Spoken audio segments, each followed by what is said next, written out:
Et salut YouTube! Aujourd'hui on se retrouve dans une nouvelle vidéo en cuisine avec Olive. N'oubliez pas de chausser un bon casque ou des bons écouteurs. Tout se fait en audio. Bonne découverte les amis! Bonjour et bienvenue dans ma cuisine. Aujourd'hui je vous propose de préparer une entrée, à savoir des tagliatelles de courgettes aux amandes fraîches. Alors les ingrédients, des courgettes, des amandes, de l'huile de noix, des herbes aromatiques, poivre et fleurs de sel. Alors je vais commencer par préparer les courgettes que j'ai au préalable rincées. Donc j'enlève les extrémités et puis ensuite à l'aide de l'économe je vais peler la courgette. Alors pour peler une courgette c'est très facile, hein, c'est tendre, donc je la tiens dans ma main gauche et je fais un aller à partir du bout de la courgette en revenant vers moi jusqu'à l'autre extrémité. Ensuite je fais tourner la courgette à l'intérieur de ma main gauche et je recommence. Alors une fois que ma courgette est pelée, au-dessus d'un saladier, je vais continuer avec mon économe à découper des petites bandes de courgettes qui auront la forme d'une tagliatelle. Donc pour ceux qui pensaient manger des pâtes, c'est raté, ce sera du légume. À chaque fois, je tourne ma courgette de la valeur d'une bande. Je vérifie avec mon pouce de la main gauche. Donc évidemment, petit à petit, la courgette va diminuer de grosseur. Alors, c'est vrai ce que je n'ai pas précisé. Prenez les plus petites courgettes que vous trouvez, ce sont les plus tendres.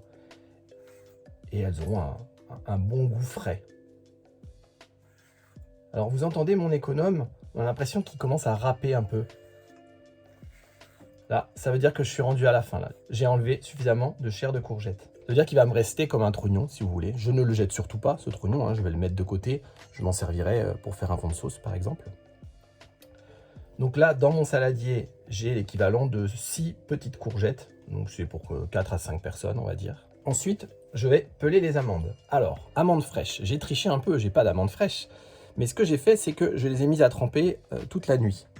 Et donc, elles se sont attendries. Elles ont retrouvé presque une texture d'amande fraîche. Et en plus de ça, elles sont très faciles à peler. Alors, je vous explique comment est-ce qu'on procède. Je prends l'amande qui est dans le petit bol avec de l'eau. Puis ensuite, je vais pincer l'amande et je vais faire comme si je voulais déballer un bonbon, par exemple. Donc, je vais appuyer mes doigts sur l'amande et la peau va se décoller d'elle-même.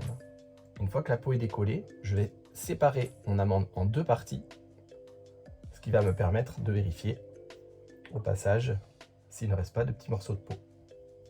Alors l'avantage, c'est que l'amertume de l'amande que l'on va trouver dans la peau, elle disparaît. Et l'amande va être extrêmement croquante. Et comme si c'était une amande fraîche, quoi, tout simplement. Alors ça prend un petit peu de temps, hein, j'ai mis à peu près 100 g d'amandes. Donc voilà, il m'a fallu un bon quart d'heure pour les éplucher. Mais ça vaut le coup parce que vraiment c'est très délicat après dans le plat. Alors voilà, mes amandes sont toutes pelées. Maintenant je vais verser le contenu de mon bol d'amandes à l'intérieur de mon saladier dans lequel il y a déjà les tagliatelles de courgettes. Puis ensuite, je vais rajouter les fines herbes. Alors moi j'ai du basilic. Je vais prendre quelques feuilles de basilic que je vais émietter à la main. L'avantage, c'est que ça me permet de contrôler à peu près la taille des petits morceaux de feuilles de basilic. J'en mets pas trop, hein, je vais mettre 4 feuilles de basilic. Je vais également ajouter de la ciboulette.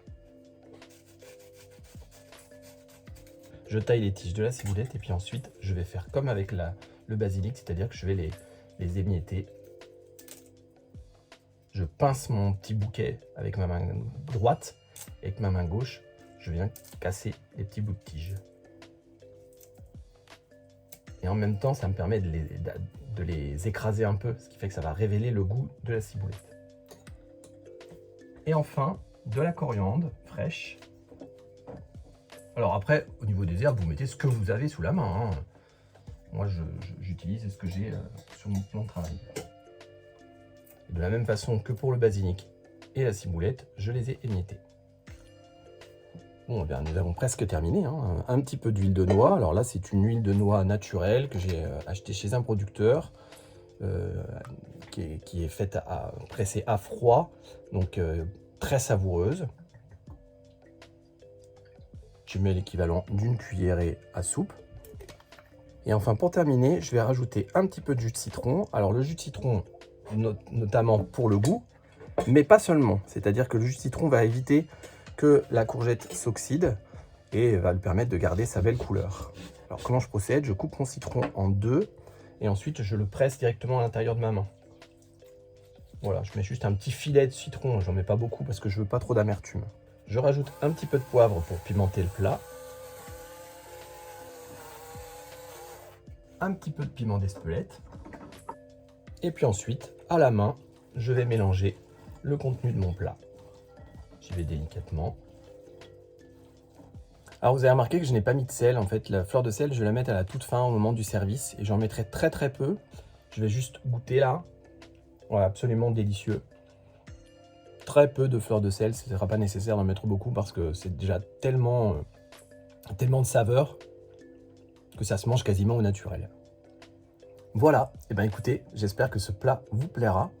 Et en attendant, je vous souhaite un bon appétit. À bientôt. Alors, ça vous a plu?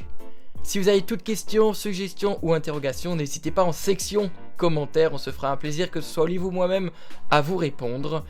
N'hésitez pas à vous abonner à la page Facebook et à la chaîne YouTube pour être au courant de toutes les dernières sorties et actualités.